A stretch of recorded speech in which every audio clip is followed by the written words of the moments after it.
بسم اللہ الرحمن الرحیم۔ یہ ایک دوست سوال کرتے ہیں کہ پیسے جمع کر کے ٹورنامنٹ کھیلنا کیسا ہے؟ تو بھائی دیکھیں، پیسے جمع کر کے جو آپ ٹورنامنٹ کھیل رہے ہیں اس میں ایک جوئے کی صورت ہے۔ اس کی مختلف شکلیں اور مختلف صورتیں ہوتی ہیں جو ٹورنامنٹ میں لوگ شامل ہوتے ہیں۔ اس میں ایک صورت تو یہ ہے کہ بھائی 50-50 سارے آپ دیں۔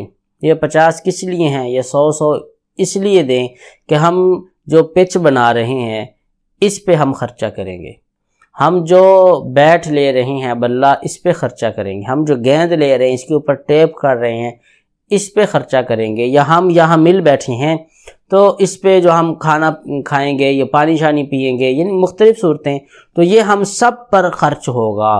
اس تم فیس کی مد میں تم یہ 50-60 روپے دو یا 100 روپے دو، تو اس کی تو شرعی حالت یہ ہے کہ یہ جائز ہے، کوئی حرج نہیں ہے، اپنے طور پہ تم اپنے اوپر ہی لگا رہے ہو، اس کا کوئی ایشو نہیں ہے۔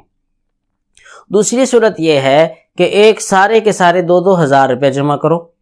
2-2 ہزار روپے جمع اس لیے کر رہے ہیں کہ ٹیموں کا آپس میں مقابلہ ہوگا، جو ٹیم جیت جائے گی اس کو یہ سارے پیسے دے دیں گے، یا اس سارے پیسوں کی ٹرافی خرید کر ہم اس کو دے دیں گے۔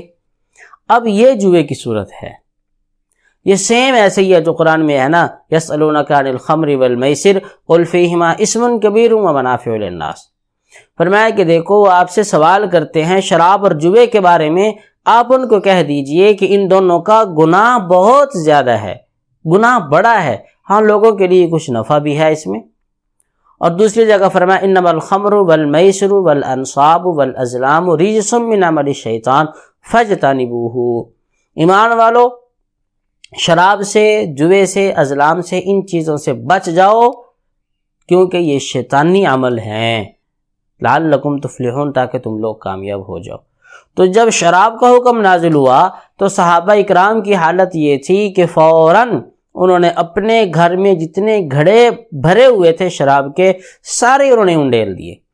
اور یہ جس طرح ہمارے ہاں بوتل پی جاتی ہے، ہمارے ہاں ہر کھانے کے بعد چائے پی جاتی ہے، تو صحابہ کے ابتدائی زمانے میں شراب اسی طرح پی جاتی تھی، گھٹی میں شراب پلائی جاتی تھی۔ اب ہر گھر میں بوتل بھی، ہر گھر میں شرابیں بھری پڑی ہیں وہ۔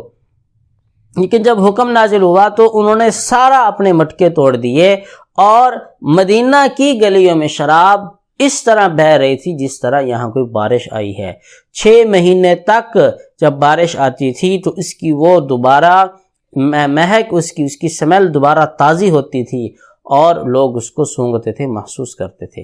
تو اسی کے ساتھ ہی آگے میسر جوئے کا ذکر ہے، تو جوا بھی اللہ کے ہاں ممنوع ہے، شریعت محمدی میں اس کی اجازت نہیں ہے، لہذا آپ اس سے بچیں۔ ہاں تیسری صورت ہے وہ اس کے جواز کی ہو سکتی ہے، وہ یہ کہ آپ کچھ پیسے آپ انٹری فیس کے جمع کروائیں، 1000 2000 3000 جتنے بھی، کہ جو بھی کرنک یہ کھیلنا چاہتا ہے ٹورنامنٹ اتنے پیسے جمع کروائے، پیسے جمع کروا دی۔ اب آپ نے ایک آنر کو یہ پیسے دے دیے، ایک ٹیم کا جو بڑا ہے آپ نے اس کو پیسے دے دیے اور کہا کہ یہ ہماری طرف سے آپ کو گفٹ ہے، ہم نے آپ کو دیے، جس کو دل کرے آپ چاہیں دیں، جس کو دل کرے آپ نہ دیں۔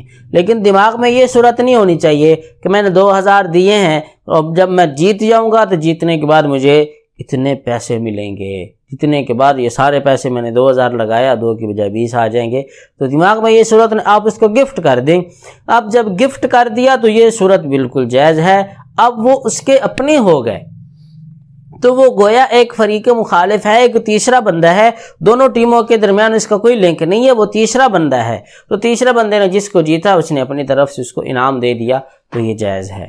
یا چوتھی صورت یہ ہے کہ جب کرکٹ ہوتی، جس طرح ہمارے ہاں یہ قومی کرکٹ ہوتی ہے، یہ پورا نیشنل طور پر، انٹرنیشنل طور پہ جب یہ کرکٹ کھیلی جاتی ہیں تو یہ پیسے جمع نہیں کرواتے، بلکہ ان کی تنخواہیں مقرر ہیں، تنخواہیں ان کی مقرر ہیں، اور ان کے جو بڑیاں پارٹی ہیں وہ ان کے پیسے لگا دیتے ہیں، تو ان کا آپس میں اگر جوا لگائیں گے 2 بندے تو وہ ان کو تو گناہ ہوگا، اس کھیلنے والے کو گناہ نہیں ہوگا، کیونکہ کھیلنے والے کو جوئے سے تعلق ہی نہیں ہے۔